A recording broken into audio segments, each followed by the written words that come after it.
تو نے اسے اپنے آپ لیا کہ اللہ کا نظام ہے جو پیدا کر رہا ہے. مٹی کو ہم سب جانتے ہیں، مٹی بڑی ظالم ہے. مٹی کا نیچر، مٹی کی فطرت یہ ہے کہ جو چیز مٹی میں ڈالی جائے گی وہ مٹی بن جائے گی. کہ جو مردے قبرستان میں دفن کر کے آتے ہو ذرا کبھی کھول کے دیکھنا، مٹی بن چکے ہیں. یہ تو انسان ہے، گڑھا کھودو، ہاتھی کو گاڑ دو، بڑا جسم ہے، ٹائم زیادہ لے گا لیکن ایک دن وہ بھی مٹی بن جائے. پھر یہ دانا جو تو اپنے کھیت میں مٹی میں ملا کر کے آ گیا تھا، جو اوپر رہ گیا وہ کوپل نہیں بنا، اس لیے کہ اللہ کو یہ دکھانا تھا کہ میں مٹی میں ملے ہوئے کو بھی کوپل بنا سکتا ہوں. جو اوپر رہ گیا تھا اسے کبوتر لے گیا، کوا لے گیا، فاختہ لے گئی، لیکن جسے تو نے مٹی میں ملا دیا تھا اللہ نے اپنی طاقت سے تیرے کھانے کا انتظام کرنے کے لیے اس کو کوپل بنایا. اس کے بعد گدر ہو گئے، بڑے ہونے لگے، روزانہ جا رہا ہے، خوش ہو کر کے آ رہا ہے، لیکن اس کے بعد کہتا ہے اپنے یار دوستوں سے، ہم جولیوں سے، رات کو چوپال پہ کہ بھئی کٹائیوں کا انتظام کرو. پک گیا، بالکل کھیت تیار کھڑا ہے. کبھی غور کر یہ ہرے سے لال کس نے بنایا؟ یہ ہرے کھیت کو لال کس نے کر دیا؟ ہری چیز کو لال ہونے کے لیے آگ چاہیے، آگ. جو فین بنانے اور بسکٹ بنانے کا کام کرتے ہیں، میدا سے بنایا، ٹرے میں رکھا، اندر ڈال دیا اور نیچے سے بھٹی تپائی، دھواں جھونکا، آگ جلائی تو وہ لال ہو گیا. لیکن اس کھیت کے نیچے تو نے کون سی بھٹی لگا رکھی ہے؟ یہ سورج ہے جو اللہ نے تیری خدمت میں لگا رکھا ہے. اس سورج کو ڈیوٹی دی گئی ہے، خبردار تجھے روزانہ نکلنا ہے، تجھے روشنی کا انتظام بھی کرنا ہے تاکہ لوگ اپنی ضرورتوں کو پورا کریں، اور تجھے ان کے کھانے کے لیے ان کی کچی چیزوں کو پکا بھی کرنا ہے. اور یہ جو چاند آتا ہے نا، چاند، میڈیکل سائنس اب بتلا رہی ہے اللہ نے کب سے اس کو پیدا کر رکھا ہے. یہ گرمی کا موسم ہے، خربوزہ کھا رہے ہو، تربوز کھا رہے ہو، آم کھا رہے ہو، لیچی کھا رہے ہو، ککڑی کھا رہے ہو. آج سائنس بتلا رہی ہے کہ چاند کی بھینی بھینی روشنی ہمارے پھلوں میں مٹھاس پیدا کرتی ہے اور ہمارے گھروں میں کلر بناتی ہے. میں یہ ذکر کر رہا ہوں کہ دنیا کی ساری چیزیں میرے بھائیوں اور بزرگوں اور میرے بڑوں اللہ پاک نے ہماری خدمت کے لیے پیدا کی ہے. ان کی طاقت کو بڑا طاقت نہ جانو، ان کی طاقت کو بڑی طاقت نہ سمجھو، یہ ہماری خدمت کے لیے پیدا کیے گئے. تو پھر یہ چھوٹا سا انسان یہ بھی تو غور کرے کہ آخر اللہ نے مجھ پر اتنے احسانات کا سمندر کیوں بہا رکھا ہے. میں بھی کسی مرض کی دوا ہوں کہ نہیں؟ میں بھی کسی زخم کے مرہم میں کام آؤں گا کہ نہیں آؤں گا؟ آخر مجھے بھی جانوروں کی طرح بس مشین بن کر کے رہ جانا ہے، یا مجھے اللہ تبارک و تعالیٰ نے کسی کام کے لیے پیدا کیا؟ تو میرے بھائیوں، سب سے بڑا محسن اللہ. میری ٹائم تقریباً مکمل ہو رہا، پیغام کے ساتھ اپنی بات ختم کر رہا ہوں. اللہ سب سے بڑا محسن. ہمیں یہ غور کرنا ہے کہ اس محسن کے حقوق کیا ہیں. جو اپنے احسان کرنے والے کے حق کو نہ پہچانے، نالائق. ایک بات اور بتاؤں، تھوڑا ٹھہر کے جلد بازی نہ کروں تاکہ اچھی طرح دماغ میں آ جائے. جب کوئی شخص کسی احسان کرنے والے کو ٹھکراتا ہے تو اسے نالائق کہنے والے گلی محلے کے لوگ ہوتے ہیں. جنہیں پتہ چلتا وہی کہتے فلاں بڑا نالائق ہے، بتاؤ اس کے ساتھ اس نے ایسا کیا لیکن اس نے یاد میں نہیں رکھا. رشتے دار نالائق کہتے ہیں، گاؤں والے نالائق کہتے ہیں. لیکن جب کوئی قومی اعتبار سے اپنے محسن کو بھول جائے تو پھر دوسری قومیں اس کو نالائق کہتی ہیں. آج ہم نے اپنے دوسرے محسن محمد الرسول اللہ صلی اللہ علیہ وسلم کے حقوق کو فراموش کیا اور آپ کے احسان کو بھلا دیا. تو آج ہم پر تبصرہ کرنے والے، ہم کو نالائق اور برا برا کہنے والے ہماری گلی محلے کے لوگ نہیں بلکہ دنیا کی قومیں آج اس مسلمان قوم کو نالائق اور احسان نہ شناس. اللہ تبارک و تعالیٰ کے حقوق ہیں بہت سارے، ان میں سے میں نے ایک حق کا ذکر کرنے کے لیے چھوٹی سی روایت پڑھی تھی. پیغمبر علیہ السلام نے ارشاد فرمایا، من ترک الصلاۃ متعمدا فقد کفر. عجیب و غریب بات ہے. اللہ کا محسن ہونا تو سمجھ میں آ گیا، اور میں نے مثالیں پیش کی ہیں، ورنہ اللہ تو ہر جگہ ہی بتلاتا. یہ ناچ یہاں نہ لگی ہوتی، کمر پہ لگی ہوتی تو کہاں جانا پڑتا سننے کے لیے؟ پاکستان کا ویزا لینا پڑا تھا. اللہ نے کیسے انداز پہ پیش کیا ہے. میں ذکر کر رہا تھا کہ آج کل لوگ اپنی عقل سے سمجھنا چاہتے ہوتا ہے آج علم کے نام پر جہالت کا دور ہے، جہالت کا، برا نہ مانے برا، اور بڑے اسکول، بڑے کالج، بڑے یہ بڑے وہ، ہاں لیکن جب تک قرآن کا علم نہیں آئے گا، ان لوگوں کی یونیورسٹیاں دیکھ کر، Oxford university, Cambridge university London, Hampton university امریکہ، ان کے اخبارات میں چینلز پر نام دیکھ دیکھ کر ایسا ہوا کھڑا ہوتا رہے گا، اور مسلمان نوجوان ایسے اپنے آپ کو بڑا بجھا ہوا سا محسوس کرے گا، وہ کیا ہو گیا، کیا کر لیا۔ اور جس دن قرآن کے علم کا ورق اس کے سامنے کھلے گا، میں پورے یقین کے ساتھ کہتا ہوں یہ سارے کے سارے علم کی نمائش اسے بالکل بچکانہ حرکت معلوم ہوگی۔ آئے تو صحیح کوئی قرآن کے سمندر کے پاس، یہ 1400 سال سے ٹھاٹے مارتا سمندر ہے اور قیامت تک انسانوں کے کام آنے والا سمندر ہے۔ آئیں گے قرآن پڑھنے والے اور اس سمندر میں گھوسے لگائیں گے اور اس میں سے موتی نکال کر کے لائیں گے اور ساری دنیا میں تقسیم کرتے رہیں گے۔ اللہ تبارک و تعالیٰ کے احسانات ہیں۔ ناک کی میں مثال ذکر کر رہا تھا، اللہ پاک نے ناک میں بال رکھے، بال۔ اگر کوئی عقل کا انداز سمجھ لگے میاں کہیں بھی بال اگا دیے جاتے ہیں، بتاؤ کاٹنا پڑتا ہے، ناک میں بال رکھنے کی کیا ضرورت تھی؟ میرے بھائی اللہ پاک نے تیرے فائدے کے لیے رکھے ہیں، اور غور سے سمجھنا، غور سے۔ پیغمبر علیہ الصلوۃ والسلام نے ہر موقع کی دعا بتلائی ہے، دعا، لیکن آج فرصت ہی نہیں ہے کہ کوئی اپنی مسجد میں اپنے امام سے یہ کہے کہ امام صاحب ہمیں ٹائم دے دیا کرو، قرآن کی آیتوں کا مطلب بتا دیا کرو، پیغمبر کی حدیثوں کا مطلب بتا دیا کرو، ٹائم ہی نہیں ہے۔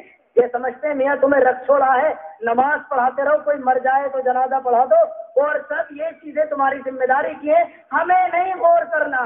40 سال عمر ہو گئی الحمدللہ رب العالمین پڑھتے پڑھتے، خیال بھی نہیں آتا کہ پتہ چل جائے کہ الحمدللہ رب العالمین کا مطلب کیا ہوتا ہے۔ ساری زندگی گزر گئی قل واللہ احد پڑھتے پڑھتے، لیکن آج تک یہ خیال نہیں آیا کہ اس قرآن کی اس آیت میں اللہ تبارک و تعالیٰ کیا کہہ رہا ہے۔ اللہ کے واسطے سمجھیے، آج امت دو راہے پر کھڑی ہے، جہاں فیصلہ لینا ضروری ہے۔ آج مسلم معاشرے کو فیصلہ لینا پڑے گا۔ ہم قرآنی آیات اور پیغمبر کی حدیثوں سے دور ہوئے تو ہمارے لیے حدیثوں کو حدیث بتانا مشکل پڑ رہا ہے۔ آج ہمارے معاشرے کی نسل اور ہمارے نوجوان جانتے ہی نہیں کہ یہ بھی حدیث ہے، آج انہیں یہ بتانا پڑ رہا ہے کہ یہ پیغمبر کا فرمان ہے، یہ حدیث میں آیا ہے، یہ قرآن میں آیا ہے۔ ضرورت اس بات کی ہے کہ ہماری مسجدوں میں درس قرآن ہو، ہماری مسجدوں میں درس حدیث ہو، تاکہ یہ چھوٹی چھوٹی چیزیں، سورہ فاتحہ، چھوٹی چھوٹی صورتیں، ان کا مطلب ہمیں پتہ چلے، ان کے بارے میں ہمیں معلوم ہو کہ میرا اللہ اس میں کیا کہنا چاہ رہا ہے۔ تو اللہ پاک نے یہ ناک میں بال رکھے، بتلاؤں، چھینک آتی ہے، چھینک ہر انسان کو آتی ہے، یہ چھینک بھی اللہ کا بڑا انعام۔ میڈیکل سائنس میں لکھا ہے کہ جس وقت انسان کو چھینک کی ضرورت ہوتی ہے، اگر 30 سیکنڈ چھینک نہ آئے تو انسان کی جان کا خطرہ۔ جس وقت انسان کو چھینک کی ضرورت ہے، اگر اس وقت 30 سیکنڈ چھینک نہ آئے تو انسان کی جان کو خطرہ ہے۔ اس لیے کہ چھینک جب آتی ہے تو یہ گرد و غبار سانس کی نالی پر اٹیک کرتا ہے۔ یہ جو ہمارے فضاؤں کے اندر گرد و غبار رہتا ہے، یہ ہمارے ناک کے راستے سے ہمارے دماغ کی نالی پر، سانس کی نالی پر اٹیک کرتا ہے۔ اللہ پاک نے آنکھ دی ہے، لیکن آنکھ کا بھی دروازہ لگایا بند کر لو، منہ دیا ہے، منہ کا بھی دروازہ لگایا کہ بند کر لو، لیکن ناک ہماری اتنی ضرورت کی چیز ہے کہ اس کا اللہ پاک نے دروازہ نہیں لگایا۔ جب اس کا کوئی دروازہ نہیں لگایا گیا، ایسا تو نہیں ہے کہ دھول میں سے گزر رہے ہو تو شٹر نیچے کو گرا لے ناک کا اور گزرتے ہوئے چلے جائے، نہیں، یہ راستہ کھلا ہوا ہے اور پوری فضا میں گرد ہے، وہ ہماری ناک کے ذریعے سے دماغ پر پہنچنے کی کوشش کرتی ہے۔ تو اللہ نے ہمارے جسم کی حفاظت کے لیے یہ کام کیا کہ اس میں گھاس اگا دی، گھاس۔ جب ناک میں گھاس لگا دی تو جو دھول اندر جا رہی ہے وہ اوپر نہیں جاتی بلکہ اس گھاس میں اٹک جاتی ہے، اور گھاس بھی اگر خشک ہوتی، کوئی اس کو پانی لگانے والا نہ ہوتا تو دھول نہیں رکتی۔ اللہ پاک نے اندر پانی کا انتظام کر دیا کہ اس گھاس کو پانی ملتا رہتا ہے، اور گرد و غبار جو اندر جاتا ہے وہ پانی ملی ہوئی گھاس پر جمتا رہتا ہے۔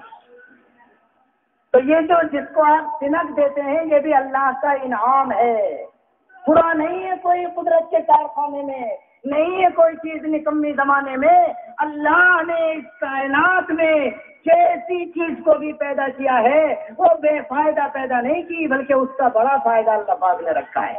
اب جب یہ دھول زیادہ ہوتی ہے اور اٹیک کرتی ہے سانس کی نالی پر، تو اب گویا یہ سانس کے رکنے کا خطرہ پیدا ہوتا ہے۔ تو اب چھینک کا انتظام اللہ نے ہمارے ہاتھ میں نہیں دیا کہ اللہ پاک ہی کہہ دیتا جب گرد و غبار اوپر جائے تو اپنے آپ چھینک دیا کرو۔ ہمارے اختیار میں چھینک نہیں دی گئی کہ آپ جلدی سے سوئچ کھولیں اور کہیں مجھے چھینکنا ہے۔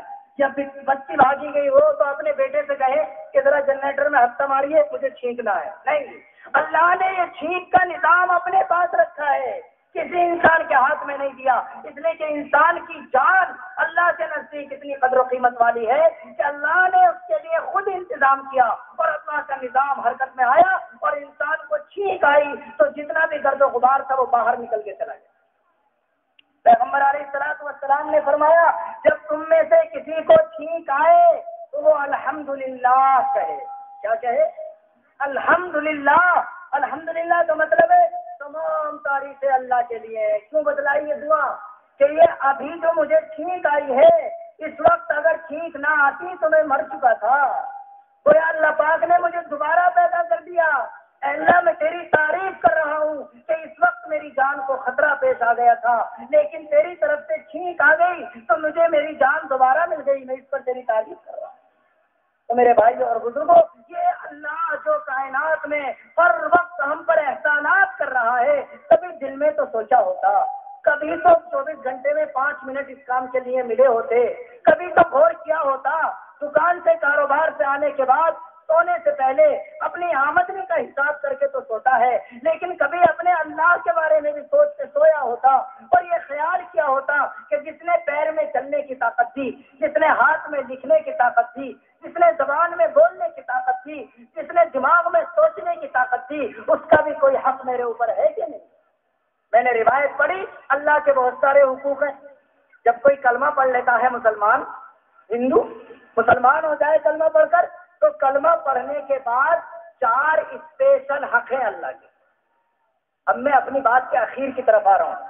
4 اسپیشل حق: نماز پڑھنا، زکوٰۃ دینا، روزہ رکھنا اور حج کرنا۔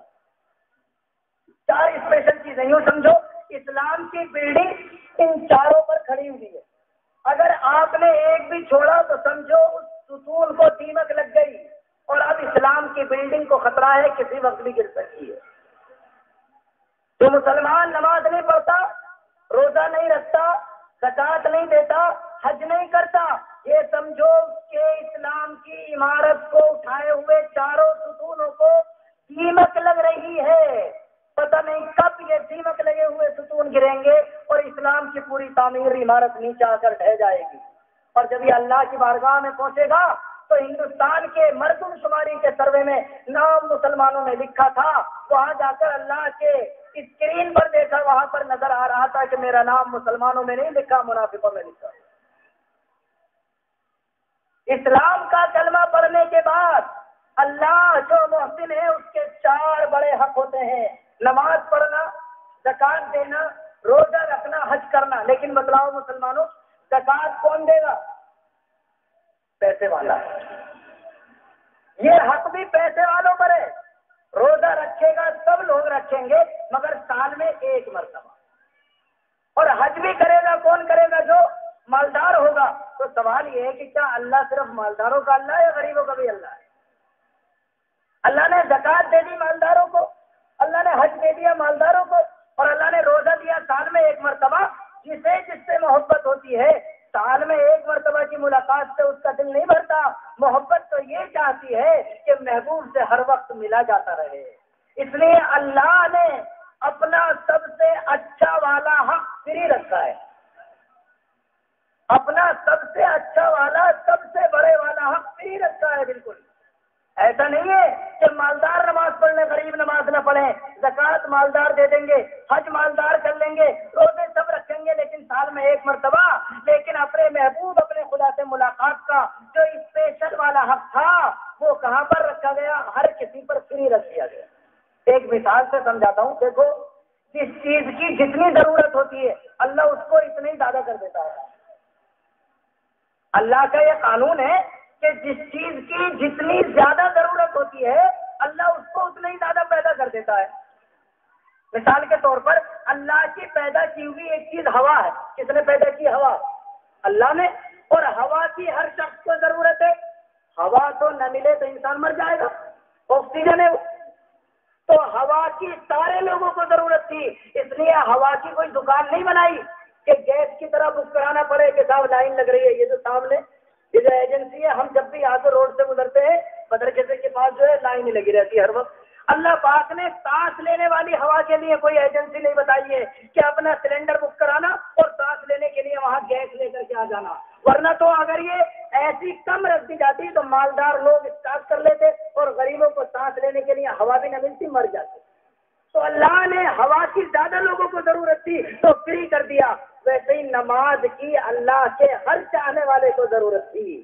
نماز اللہ کی ایسی اسپیشل ملاقات ہے کہ وہ اللہ کے ہر چاہنے والے کو چاہیے. اور جو مسلمان کلمہ پڑھ کر بھی نماز نہیں پڑھتا وہ اپنا مسلمان نام رکھ کر کیوں ذلت کی باتیں کرتا ہے؟ وہ اپنے اللہ کا چاہنے والا نہیں ہے، وہ اپنے اللہ سے محبت کرنے والا نہیں ہے، وہ اپنے اللہ سے تعلق کرنے والا نہیں ہے. نام لکھا لیا لیکن پرواہ نہیں ہے. اللہ سے محبت کرنے والے کو تو اللہ سے ملاقات کی خواہش ہر وقت رہنی چاہیے. یہ اللہ کا کرم ہے کہ اس نے کہا 5 پڑھ لو، میں پورے 24 گھنٹے کا کام کر دوں گا.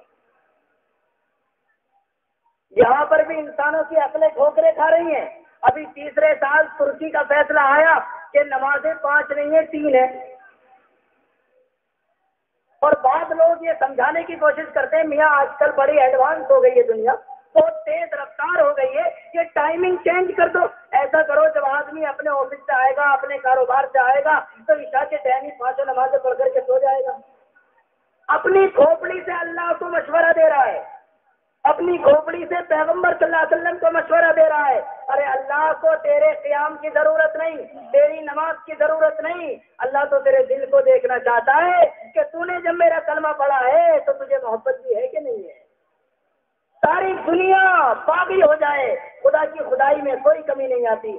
ساری دنیا 24 گھنٹے سجدے میں سر ٹیک کر پڑی رہے، خدا کی خدائی میں ذرہ برابر اضافہ نہیں ہوتا. اللہ تو دل دیکھنا چاہتا ہے کہ صبح صبح اٹھ کے آتا ہے کہ نہیں، دوپہر میں گرمی میں آتا ہے کہ نہیں، اور عصر کے ٹائم گراہکوں کی بھیڑ لگی ہوئی ہے دکان پر لیکن حی علی الصلاۃ کی آواز سن کر آتا ہے کہ نہیں آتا. اللہ تو محبت کے پیمانے کو ٹمپریچر کے ذریعے سے جانچنا چاہتا ہے. یہ قیام، کھڑا ہونا اور رکوع سجدہ کرنا اس کی اللہ کو ضرورت نہیں ہے. اللہ محبت کو ناپنا چاہتا ہے، اللہ تعلق کو ناپنا چاہتا ہے. تو اللہ نے اعلیٰ درجے کا حق نماز رکھا اور اس نماز کو عام کر دیا. کوئی پائی پیسہ اس کے اندر نہیں لگتا. میں نے یہ روایت پڑھی تھی میرے بھائیوں، اللہ ہمارا سب سے بڑا محسن، اس کے بہت سارے حقوق، ان حقوق میں سب سے اسپیشل حق نماز. اگر آپ اور مجھے بڑا اچھا لگ رہا ہے، آپ بہت توجہ سے سنیں کیسا حق ہے نماز. پتا کیسا حق ہے؟ ان علماء سے معلوم کرو. اگر کوئی غیر مسلم، آپ نے اس کو اسلام کی دعوت دی اور وہ مسلمان ہو گیا، مسئلہ سمجھا رہا ہوں. مسئلہ نماز ہم ٹائمنگ سے پڑھتے ہیں، ٹائمنگ سے. قرآن میں آیا ان الصلاۃ کانت علی المؤمنین کتابا موقوتا. نماز ٹائمنگ کے ساتھ فرض ہے. فجر کا ٹائم 1 گھنٹہ 25 منٹ، ظہر کا ٹائم مثال کے طور پر 5 گھنٹے، عصر کا ٹائم 1.5 گھنٹہ، مغرب کا ٹائم 1.25 گھنٹہ، عشاء کا ٹائم تقریباً 6 گھنٹے. یہ پوری ٹائمنگ ہماری نمازوں کی ہوتی ہے. اب اگر کوئی غیر مسلم مسلمان ہوا اور ایسے ٹائم مسلمان ہوا کہ مثال کے طور پر ظہر کی نماز کا ٹائم 5 بجے ختم ہو رہا تھا، مثال ایگزامپل دے رہا ہوں، 5 بجے ختم ہو رہا تھا اور وہ 4:59 پر مسلمان ہوا، تو ظہر کی نماز کا ٹائم ختم ہونے میں صرف آدھا منٹ باقی. لیکن اسلام کا قانون کہتا ہے کہ آدھا منٹ بھی اس کو اسلام کی حالت میں ظہر کا مل گیا، اس لیے ظہر کی نماز پڑھنا اس پر فرض ہے. اتنا بڑا حق ہے نماز کا کہ اسے 30 سیکنڈ ملے ہیں بس مسلمان ہونے کی حالت میں ظہر کی نماز کے، مگر پھر بھی ظہر کی نماز پڑھنا فرض ہو گیا. اب 4 رکعتیں 30 سیکنڈ میں نہیں پڑھی جا سکتی تو کوئی بات نہیں ہے، بعد میں قضا کر لے. لیکن نماز ایسی اسپیشل ملاقات ہے اللہ سے، اور اللہ کے ہاں نماز کا اتنا بڑا درجہ ہے کہ آدھا منٹ بھی اگر اسے نئے مسلمان ہونے والے کو کسی نماز کے ٹائم کا مل گیا تو وہ نماز پڑھنا اس کے لیے فرض ہو گیا۔ کہاں ہے میرے نوجوان ساتھ، کہاں ہے میرے بزرگ، کہاں ہے میری مائیں اور بہنیں کہ اللہ کا سب سے اسپیشل حق تھا۔ آج اللہ کے اس اسپیشل حق کے ساتھ ہم نے جو بدتمیزی کا کردار ادا کیا ہوا ہے، حق بات یہ ہے کہ اگر اللہ کا فضل نہ ہوتا تو زمینیں اگانا بند کر دیتی، آسمان سے بارش ہونا بند ہو جاتی، لیکن اللہ کا کرم ہے کہ وہ ان ساری بدتمیزیوں کے دیکھنے کے باوجود آج بھی ہم پر اپنے انعامات کا سلسلہ جاری رکھے ہوئے۔ پیغمبر علیہ السلام نے فرمایا من ترک الصلاۃ متعمدا فقد کفر۔ یہ روایت میں نے پڑھی تھی، روایتیں دو پڑھی تھی، دوسری والی بات نہیں کرتا، ایک ہی روایت کی بات ختم کر رہا ہوں۔ یہ روایت پڑھی تھی جس میں اللہ کے نبی نے فرمایا جس نے ایک ٹائم کی نماز بھی جان بوجھ کر چھوڑ دی، یہ سمجھو جیسے وہ بالکل کفر کے قریب ہو گیا۔ مثال تو اس کو بھی سمجھانے کے لیے، ناراض نہ ہونا، آپ کا جو کھیت ہے، کھیت آپ اپنی بکری لے کر کے گئے چرانے کے لیے، تو ایک شکل تو یہ ہے کہ آپ اپنی بکری کو بالکل بیچ میں چرائیں، تو بکری ایسا جانور ہے ادھر بھی منہ مارتا ادھر بھی منہ مارتا، تو اگر ادھر منہ مارے گا تب بھی آپ ہی کا کھیت، ادھر منہ مارے گا تب بھی آپ ہی کا کھیت، کسی پڑوسی سے لڑنے جھگڑنے کی نوبت نہیں ہے۔ لیکن اگر آپ پورے چودھری صاحب ہو اور ماننے کے لیے بالکل تیار نہ ہو اور آپ کہیں کہ میرا تو بینامہ اس کھیت کا یہاں مڈیر تک ہے، کیوں چراؤں میں بیچ میں تو اس جگہ چراؤں گا بالکل اپنی کناری پہ، اور آپ سے کوئی کہے بھائی یہ دوسرے کا کھیت ہے اس میں منہ مارنے کی بکری، بولے کیوں کسی کے باپ کی جگہ میں چرا رہا ہوں، بینامہ میرا یہاں تک یہیں تک چراؤں گا، تو بات تو آپ کی بالکل ٹھیک ہے، لیکن سرحد پر جو رہتا ہے اس کو گولی لگنے کا خطرہ ہر وقت رہتا ہے، سرحد پر رہنے والے کو ہر وقت گولی لگنے کا خطرہ ہے، ایک منہ ادھر مارے گی تو تیرے کھیت میں ہے اور ایک منہ ادھر مارے گا، بکری نے اگر ادھر مار لیا تو دوسرے کے کھیت کا نقصان کر دیا۔ پیغمبر نے یوں سمجھایا ہے ہمیں کہ جو شخص نماز پڑھ رہا ہے ایسا سمجھو جیسے اسلام کی عمارت کے بیچ میں چل رہا ہے، ادھر کو ہو جائے گا 2 قدم تب بھی اسلام ہے، ادھر کو ہو جائے گا 4 قدم تب بھی اسلام ہی ہے، آگے چلے گا تب بھی اسلام ہے، پیچھے چلے گا تب بھی اسلام ہے، اور جو مسلمان نماز نہیں پڑھ رہا ایسا سمجھو جیسے اسلام اور کافر ہونے کے بالکل سرحد پر کھڑا ہے، ہلکا سا دھکا، ہلکا سا پیر کا پھسلنا اس کے اسلام کو ختم کر سکتا ہے، اور ممکن ہے کہ وہ ہندو ہو جائے، ممکن ہے کہ اس کی موت کافر ہونے کی شکل میں آئے، ممکن ہے کہ اس کی موت اسلام پر نہ آ سکے۔ اس لیے میرے بھائیو یہ میری بات نہیں ہے، اب تک میں نے جتنی بات کی ہے اس میں سے جو میری بات ہو مجھے واپس کر دینا، جیب میں رکھ کے لے جاؤں گا، لیکن اگر اللہ کی اور اللہ کے رسول کی بات ہو تو اسے توجہ سے یاد رکھیے اور اس پر عمل کی کوشش کیجیے۔ پیغمبر نے سمجھایا جس نے ایک وقت کی نماز بھی جان بوجھ کر چھوڑ دی وہ بالکل سرحد کے قریب آ کر کے لگ گیا کہ اللہ، میں اپنی بات ریپیٹ کرتا ہوں، میں نے بات شروع کی تھی سب سے بڑا محسن اللہ ہے، اس کے احسانات شمار کرائے 2-4، اور اس کے بعد یہ کہا کہ اب اس کے حق کو ادا کرنے کی فکر کرنی ہے، اس کے حقوق بہت سارے ہیں لیکن سب سے اعلیٰ درجے کا حق نماز ہے، اور نماز ایک ایسا حق ہے کہ 30 سیکنڈ بھی اگر کسی مسلمان کو مل گئے کسی نماز کے ٹائم کے تو وہ نماز پڑھنا اس کے لیے فرض ہو گیا۔ اب میں بھی اپنے گریبان میں جھانکوں، آپ بھی جھانکیں، اپنے گھر کو بھی دیکھیں، اپنے گلے محلے اور پڑوس کو بھی دیکھیں اور تجزیہ کریں کہ اللہ کا یہ سب سے اسپیشل حق ہمارے معاشرے میں کتنا پایا جا رہا ہے۔ آخری بات، جب کسی باپ کا انتقال ہونے لگے اور وہ اپنے سارے بیٹوں کو بلا کر نصیحت کرے اور کہے کہ یہ کام کرنا، تو اچھی اولاد ساری نصیحتوں کو بھلا دے تو بھلا دے، لیکن مرتے ٹائم کی نصیحت کو نہیں بھلا سکتے، مرتے ٹائم کی بات یاد رہتی ہے، اور اولاد کہتی میاں یہ کام نہیں ہو سکتا، باپ جاتے جاتے منع کر گیا۔ میں بتلا رہا ہوں بس آخری بات کہ ہمارے نبی صلی اللہ علیہ وسلم جاتے جاتے جو بات ہم سے کہہ کر گئے تھے وہ نماز کی تھی،